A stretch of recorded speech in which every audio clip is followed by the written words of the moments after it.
Catecismo Nova Cidade, de Tim Keller e Sam Sanders. Parte 1. Deus, Criação e Queda e Lei. Pergunta de número 1.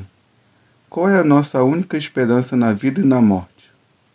Que nós não somos de nós mesmos, mas pertencemos, corpo e alma, na vida e na morte, a Deus e ao nosso Salvador Jesus Cristo, conforme Romanos capítulo 14, versículos 7 e 8. Pergunta de número 2. O que é Deus? Resposta. Deus é o Criador e o sustentador de todos os seres humanos e de todas as coisas. Ele é eterno, infinito, imutável, e em seu poder e perfeição, divindade, glória, sabedoria, justiça e verdade. Nada ocorre exceto por meio dele e por sua vontade, conforme Salmos, capítulo 86, dos versículos 8 ao 10 e o 15. Pergunta de número 3. Quantas pessoas existem em Deus? Há 3 pessoas no único, vivo e verdadeiro Deus, o Pai, o Filho e o Espírito Santo. Eles são os mesmos em substância, iguais em poder e glória, conforme 2 Coríntios, capítulo 13, versículo 13. Pergunta 4. Como e por qual motivo Deus criou-nos? Resposta. Deus criou-nos, macho e fêmea, em sua própria imagem para conhecê-lo, amá-lo, viver nele e glorificá-lo. E é justo que, se fomos criados por Deus, devemos viver para a sua glória, segundo o livro de Gênesis, capítulo 1, versículo 27. Pergunta 5. O que mais Deus criou? Deus criou todas as coisas por sua poderosa palavra, e toda a sua criação era muito boa. Tudo florescia sob seu governo amoroso. Gênesis 1, versículo 31. Pergunta 6. Como podemos glorificar a Deus? Glorificamos Deus quando nos alegramos nele, amando-o, crendo nele e obedecendo em sua vontade, nos seus mandamentos e na sua lei, conforme Deuteronômio, capítulo 11, versículo 1. Pergunta 7. O que a lei de Deus requer? Obediência pessoal, perfeita e perpétua, que devemos amar a Deus com todo o nosso coração, alma, mente e forças, e amar o nosso próximo como a nós mesmos. O que Deus proíbe nunca deverá ser feito, e o que Deus ordena sempre deverá ser feito, conforme Mateus, capítulo 22, versículos 37 ao 40. Pergunta 8. O que é declarado na lei de Deus nos 10 mandamentos? Não terás outros deuses diante de mim, não farás para ti ídolos em forma de qualquer coisa acima nos céus, abaixo na terra ou embaixo da água. Não te curvarás diante deles ou lhes adorarás. Não tomarás em vão o nome do Senhor teu Deus. Lembra-te de santificar o dia de sábado. Honre o seu pai e a sua mãe. Não assassinarás. Não adulterarás. Não furtarás. Não darás falso testemunho. Não cobiçarás. Referência bíblica, Êxodo, capítulo 20. Pergunta 9. O que Deus exige no primeiro, segundo e terceiro mandamentos? Primeiro, que saibamos e creiamos em Deus como o único Deus vivo e verdadeiro. Segundo, que rejeitamos toda idolatria e não adoremos a Deus de modo impróprio. Terceiro, que cuidemos o nome de Deus com temor e reverência, honrando também sua palavra e obras, segundo Deuteronômio, capítulo 6, versículos 13 ao 14. Pergunta de número 10. O que Deus exige no quarto e quinto mandamentos?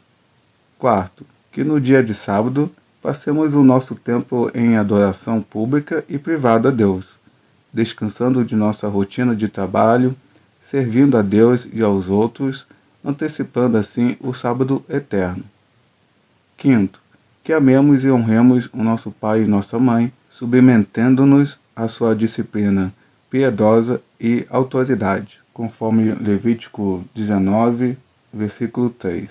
O que Deus exige no 6º, 7º e 8º mandamentos? Sexto, que não devemos ferir, odiar ou ser hostil ao nosso próximo, mas ser pacientes e mansos, buscando tratar nossos inimigos com amor. Sétimo, que nos abstenhamos da imoralidade sexual, vivendo pura e fielmente, tanto no casamento quanto na vida de solteiro, rejeitando toda ação, olhar, palavras, pensamentos ou desejos impuros, e tudo mais que nos possa levar a isso. Oitavo, que não devemos tomar, sem permissão, aquilo que pertence a outro, nem reter qualquer bem de outro que pode beneficiar-nos. Referência bíblica, Romanos capítulo 13, versículo 9. Pergunta 12. O que Deus exige no 9º e 10º mandamentos? Nono, que não devemos mentir ou enganar, mas falar a verdade em amor. 10º, que devemos contentar-nos sem invejar ninguém, sem nos ressentirmos do que Deus dá aos outros ou a nós, conforme Tiago, capítulo 2, versículo 8. Pergunta 13. Pode-se guardar a lei de Deus perfeitamente? Resposta. Desde a queda, nenhum ser humano foi capaz de guardar a lei de Deus perfeitamente, mas constantemente a quebram em pensamento, palavras e ações. Romanos 3, versículos 10 ao 12. Pergunta 14. Deus criou-nos incapazes de guardar a sua lei? Não, mas por causa da desobediência de nossos primeiros pais, Adão e Eva, toda a criação está caída. Somos todos nascidos em pecado e culpa, corruptos em nossa natureza e incapazes de guardar a lei de Deus, conforme Romanos 5, versículo 12. Pergunta 15. Uma vez que ninguém consegue guardar a lei, qual é o propósito dela? Resposta. Que possamos conhecer a natureza santa de Deus e a sua vontade, e a natureza pecaminosa e desobediente de nossos corações, e assim nossa necessidade do Salvador. A lei também ensina e exorta-nos a viver uma vida digna do nosso Salvador, segundo Romanos 3, versículo 20. Pergunta 16. O que é pecado? Pecado é rejeitar ou ignorar Deus no mundo em que Ele criou, rebelando-se contra Ele por viver sem tê-lo como referencial da nossa vida, não sendo nem fazendo o que Ele exige em sua lei, resultando nossa morte e desintegração de toda a criação, conforme 1 João capítulo 3, versículo 4. Pergunta 17. O que é idolatria? Idolatria é confiar em todas as coisas criadas em vez do Criador, tendo nelas nossa esperança, felicidade, significado e segurança, conforme Romanos capítulo 1, versículo 21 e 25. Pergunta 18. Deus permitirá que nossa desobediência e idolatria fiquem impunes? Não. Todo pecado é contra a soberania, santidade e bondade de Deus e contra a sua lei justa. E Deus está irado de forma justa contra todos os nossos pecados e os punirá em seu justo julgamento, tanto nesta vida como na vida do porvir. Segundo Efésios, capítulo 5, versículos 5 e 6. Pergunta 19. Alguma forma de escapar do castigo e ser trazido ao favor de Deus? Sim, para satisfazer sua justiça, o próprio Deus, por sua pura misericórdia, reconciliou-nos consigo mesmo, libertando-nos do pecado e do castigo do pecado, por um Redentor, conforme Isaías, capítulo 53, versículos 10 e 11. Pergunta 20. Quem é o Redentor? Resposta. O único Redentor é o Senhor Jesus Cristo, o Filho eterno de Deus, no qual Deus tornou-se homem e tomou sobre si mesmo o castigo pelo pecado, conforme 1 Timóteo, capítulo 2, versículo 5. Parte 2. Cristo, redenção e graça. Pergunta 21. Que tipo de Redentor é necessário para levar-nos a Deus? um que seja verdadeiramente humano e também verdadeiramente Deus. Referência bíblica, Isaías 9, versículo 6. Pergunta 22. Por que o Redentor precisa ser verdadeiramente humano? Porque pela natureza humana ele pode, em nosso lugar, obedecer perfeitamente toda a lei e sofrer o castigo do pecado humano. E assim, ele pode simpatizar com nossas fraquezas. Referência, Hebreus, capítulo 2, versículo 17. Pergunta 23. Por que o Redentor precisa ser verdadeiramente Deus? Resposta. Porque pela sua natureza divina, a sua obediência e o seu sofrimento seriam perfeitos e eficazes, e assim ele seria capaz de suportar a justa ira divina contra o pecado e ainda vencer a morte. Referência, Atos capítulo 2, versículo 24. Pergunta 24. Por que era necessário que Cristo, o Redentor, morresse? Uma vez que a morte é o castigo do pecado, Cristo morreu voluntariamente em nosso lugar para nos libertar do poder e da punição do pecado e levar-nos para Deus. Por sua morte expiatória substitutiva, unicamente ele redimiu-nos do inferno e adquiriu para nós o perdão dos pecados, a justiça e a vida eterna, conforme Colossenses capítulo 1, versículos 21 e 22. Pergunta 25. A morte de Cristo significa que todos os nossos pecados podem ser perdoados? Sim, porque a morte de Cristo na cruz pagou totalmente o castigo do nosso pecado. Deus graciosamente imputou a justiça de Cristo a nós, como se fosse a nossa própria justiça, e nunca mais se lembrará dos nossos pecados, conforme 2 Coríntios, capítulo 5, versículo 21. Pergunta 26. O que mais a morte de Cristo redimiu? A morte de Cristo é o início da redenção e a renovação de todas as partes da criação caída, bem como ele poderosamente governa todas as coisas, para sua própria glória e para o bem de sua criação. Colossenses capítulo 1, versículos 19 e 20. Pergunta 27. Todas as pessoas, assim como foram perdidas por meio de Adão, serão salvas por meio de Cristo? Resposta. Não, só aquelas que foram eleitas por Deus e unidas a Cristo pela fé. No entanto, Deus em sua misericórdia demonstra graça comum, mesmo aqueles que não são eleitos, ao restringir os efeitos do pecado e habilitando-os ao desenvolvimento da cultura para o bem-estar humano, conforme Romanos capítulo 5, versículo 17. Pergunta 28. O que ocorre após a morte àqueles que não estão unidos em Cristo pela fé? No dia do juízo, eles receberão a terrível sentença de condenação pronunciada contra eles. Eles serão expulsos da presença favorável de Deus no inferno, para serem com justiça e severidade punidos eternamente, conforme Evangelho de João, capítulo 3, versículos 16 ao 18, e depois o versículo 36. Pergunta 29. Como podemos ser salvos? Somente pela fé em Jesus Cristo e na sua morte expiatória, substitutiva na cruz. Assim, mesmo que sejamos culpados de ter desobedecido a Deus e ser inclinados a todo mal, Deus, sem nenhum mérito de nossa parte, mas somente por sua pura graça, imputa a nós a perfeita justiça de Cristo quando arrependemo-nos e cremos, conforme Efésios, capítulo 2, versículos 8 e 9. Pergunta 30. O que é fé em Jesus Cristo? Fé em Jesus Cristo é reconhecer a verdade de tudo que Deus revelou em sua palavra, confiar e descansar nele somente para a salvação, recebendo como ele é, oferecido a nós no Evangelho. Referência bíblica, Gálatas 2, versículo 20. Pergunta 31. O que cremos por meio da fé verdadeira? Tudo o que é nos ensinado no Evangelho. O credo dos apóstolos expressa o que cremos nessas palavras.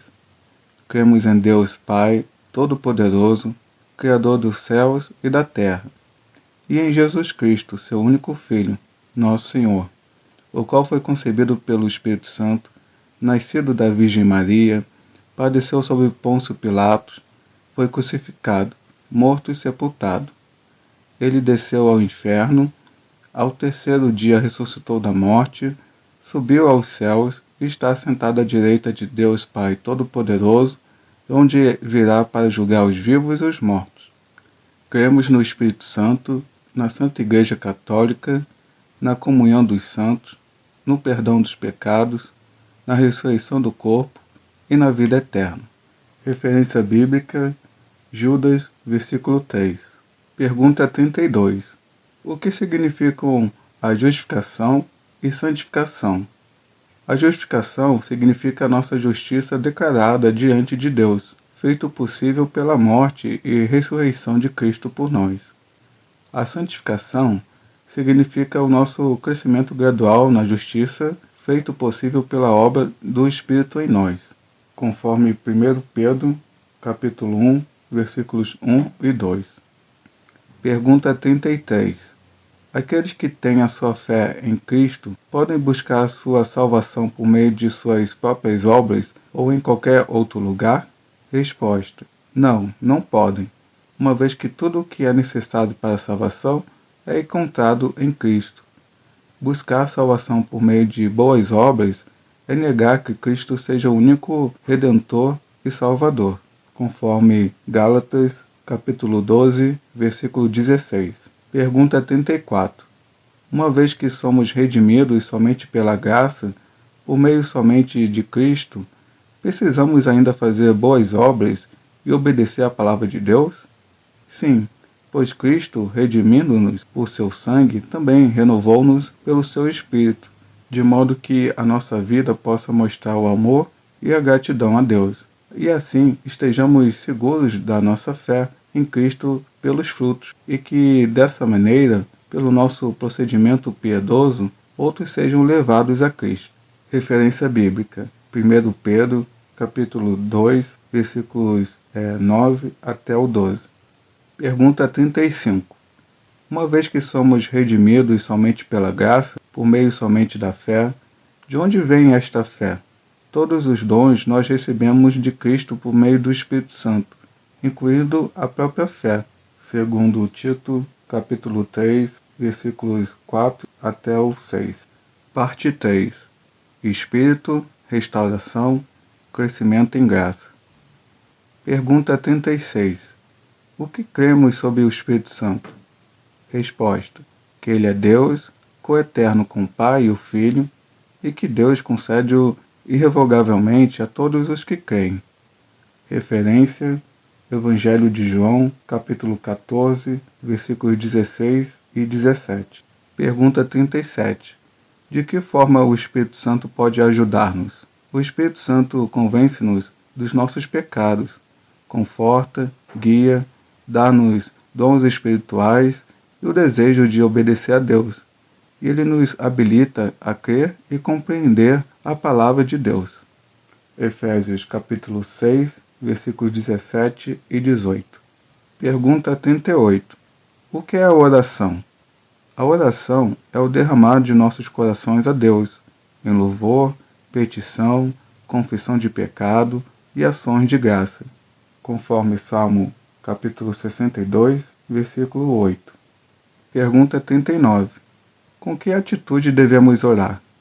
Com amor, perseverança e gratidão, em humilde submissão à vontade de Deus, sabendo que, por causa de Cristo, Ele sempre ouve nossas orações, conforme Filipenses capítulo 4, versículo 6. Pergunta 40. O que devemos orar? Toda a palavra de Deus direciona-nos e inspira o que devemos orar, incluindo a oração de Jesus que Ele mesmo nos ensinou, conforme Efésios capítulo 3, versículos 14 até o 21. Pergunta 41. Qual é a oração do Senhor?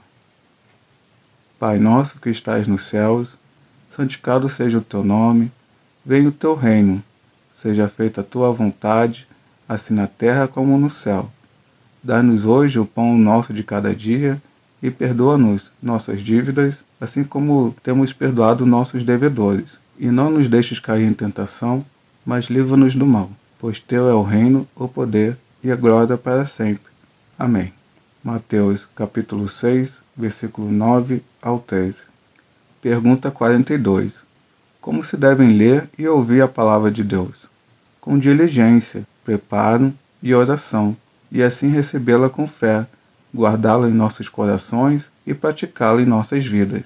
Segundo Timóteo, capítulo 3, versículos 16 e 17. Pergunta 43.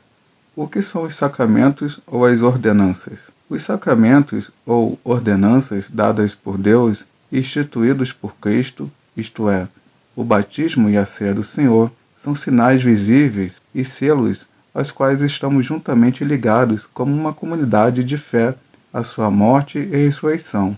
Pelo nosso uso deles, o Espírito Santo declara e sela-nos mais plenamente a promessa do Evangelho, conforme Romanos, capítulo 6, versículo 4, e também Lucas, capítulo 22, versículos 19 e 20. Pergunta 44. O que é o batismo? O batismo é o lavar com água no nome do Pai, do Filho e do Espírito Santo. Isto é um sinal e selo da nossa adoção em Cristo, da nossa purificação do pecado e do nosso compromisso de pertencer ao Senhor e à sua Igreja. Referência bíblica, Mateus capítulo 28, versículo 19. Pergunta 45. O batismo com água é a lavagem do pecado em si? Resposta. Não. Somente o sangue de Cristo e o renovado Espírito Santo podem nos purificar do pecado. Lucas capítulo 3, versículo 16. Pergunta 46. O que é a ceia do Senhor? Cristo ordenou a todos os cristãos a comerem do pão e a beberem do cálice em grata memória dele e da sua morte. A ceia do Senhor é a celebração da presença de Deus em nosso meio, levando-nos à comunhão com Deus e com o outro, alimento e nutrição às nossas almas. Ela também antecipa o dia quando comeremos e beberemos com Cristo no reino de seu Pai. Referência 1 Coríntios, capítulo 11, dos versículos 23 ao 26. Pergunta 47. A ceia do Senhor não acrescenta nada mais à obra expiatória de Cristo? Não, Cristo morreu de uma vez por todas. A ceia do Senhor é uma refeição pactual celebrando a obra expiatória de Cristo. Além disso, também é uma forma de fortalecer a nossa fé quando olhamos para Ele e uma antecipação da celebração futura. Mas os que tomam parte sem coração arrependido comem e bebem juízo sobre si mesmos. Referência 1 Pedro, capítulo 3, versículo 18. Pergunta 48. O que é a Igreja? Deus escolhe e preserva para si uma comunidade eleita para a vida eterna e unida pela fé, que ama, segue e aprende a adorar junto a Deus. Deus envia essa comunidade para proclamar o Evangelho e prefigurar o reino de Cristo pela qualidade de sua vida conjunta e de seu amor uns para com os outros. 1 Tessalonicenses, capítulo 2, versículo 13. Pergunta 49. Onde está Cristo? Cristo ressuscitou corporalmente do túmulo ao terceiro dia, após sua morte, e está sentado à destra do Pai, governando o seu reino, intercedendo por nós, até retornar para julgar e renovar o mundo inteiro, conforme Efésios capítulo 1, versículos 20 ao 21. Pergunta 50. O que a ressurreição de Cristo significa para nós? Resposta. Cristo triunfou sobre o pecado e a morte ao ser fisicamente ressuscitado, de maneira que todos os que confiam nele são levantados para uma nova vida neste mundo e para a vida eterna no mundo por vir. Assim, como nós seremos um dia ressuscitados, igualmente este mundo será restaurado, conforme 1 Tessalonicenses, capítulo 4, versículos 13 e 14.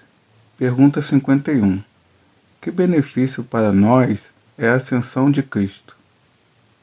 Cristo fisicamente ascendeu em nosso favor, assim como desceu à terra fisicamente por nossa causa, e agora está defendendo-nos na presença de seu Pai, preparando um lugar para nós e também enviando-nos o seu Espírito.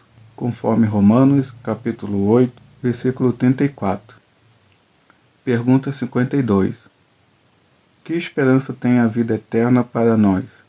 Ela lembra-nos de que este mundo decaído não é tudo o que há. Em breve, viveremos em alegria, desfrutando do próprio Deus para sempre na nova cidade, no novo céu, na nova terra, onde seremos plena e completamente livres para sempre de todo pecado, e habitaremos renovados com corpos ressurretos em uma renovada e restaurada criação, conforme Apocalipse, capítulo 21, dos versículos 1 ao 4.